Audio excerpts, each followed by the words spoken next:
Hello నమస్తే welcome to TV 24 studio. నేను మీ శ్రీ సత్య. మీ అందరికీ ఈరోజు ఒక టాపిక్ చెప్పబోతున్నాను. అది ఏంటంటే మొన్న పెళ్లి నిన్న చావు, నవవధువు మృతి. అసలు నవవధువు ఎందుకు చనిపోయింది? ఆ నవవధువు చనిపోవడానికి గల కారణం ఏంటి తెలుసుకుందాం ఈరోజు మనం. ఆ ఇంట్లో పెళ్లి వేడుక జరిగింది. బంధువులతో ఇల్లంతా నిండిపోయింది. వచ్చిన బంధువులందరూ ఆ వధువు వరులని ఆశీర్వదించి ఇంటికి వెళ్లారు.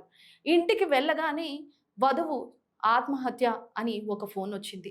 అసలు ఆ వధువు ఎందుకు చనిపోయింది? ఎందుకు చనిపోవాల్సి వచ్చింది? పెళ్ళైన మరుసటి రోజే వధువు ఉరితాడున కనిపించడం ఏంటి? ఇలాంటి కోణాలన్నీ ఇప్పుడు ఈ కేసులో బయటకు వస్తున్నాయి. అసలు కథ ఏంటి అని వివరాల్లోకి వెళ్తే, ప్రకాశం జిల్లాకు చెందిన వెంకటేష్ సుస్మితకు ఫిబ్రవరి 16న వివాహం జరిగింది. ఇద్దరు కుటుంబాల మధ్య అంగరంగ వైభవంగా వీరిద్దరికి వివాహం జరిగింది.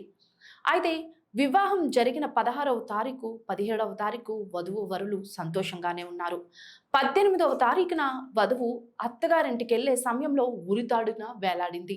అయితే వధువుని హాస్పిటల్కి హుటాహుటిన తీసుకెళ్లినప్పటికీ అప్పటికే వధువు మృతి చెందిందని డాక్టర్లు కన్ఫర్మ్ చేశారు. అసలు వధువు ఎందుకు ఆత్మహత్య చేసుకుంది? అసలు వధువు తనంతట తానే ఆత్మహత్య చేసుకుందా, లేకపోతే ఎవరైనా తనని చంపేసి అది ఆత్మహత్యగా క్రియేట్ చేశారా? లేదు అంటే వధువుకు తల్లిదండ్రులు ఇష్టం లేని పెళ్లి చేశారా అని పోలీసులు 4 రకాలుగా 4 కోణాల్లోని దర్యాప్తు చేస్తున్నారు. మరొక పక్క కోటి ఆశలతో తనను పెళ్లి చేసుకున్న నవవరుడు ఏం చేయాలో తెలియక అగమ్య గోచరంగా విలపిస్తున్నాడు. అసలు నవవధువులు ఎందుకు ఇలా చనిపోతున్నారు? తన కేసు కూడా అసలు ఆత్మహత్య చేసుకుందా, తనని ఎవరైనా చంపేశారా అన్నది ఇంకా తెలియకుండానే ఒక క్వశ్చన్ మార్క్‌లా ఉండిపోయింది. మరొక పక్క సుస్మిత ఈరోజు ఈ సుస్మిత చావు మరొక నవవధువుని బలికోరింది. అసలు ఎందుకు ఈ నవవధువులు చనిపోతున్నారు? ఒక పక్క ప్రేమించిన వాళ్ళ వల్ల చనిపోతున్నారా? లేదా పెళ్లి చేసుకున్న వాళ్ళ వల్ల చనిపోతున్నారా? లేదంటే తల్లిదండ్రుల వల్ల చనిపోతున్నారా? అసలు ఈ నవవధువు ఆత్మహత్య ఎందుకు చేసుకుందో ఎవరికీ తెలియని ఒక క్వశ్చన్ మార్క్ అయిపోయింది.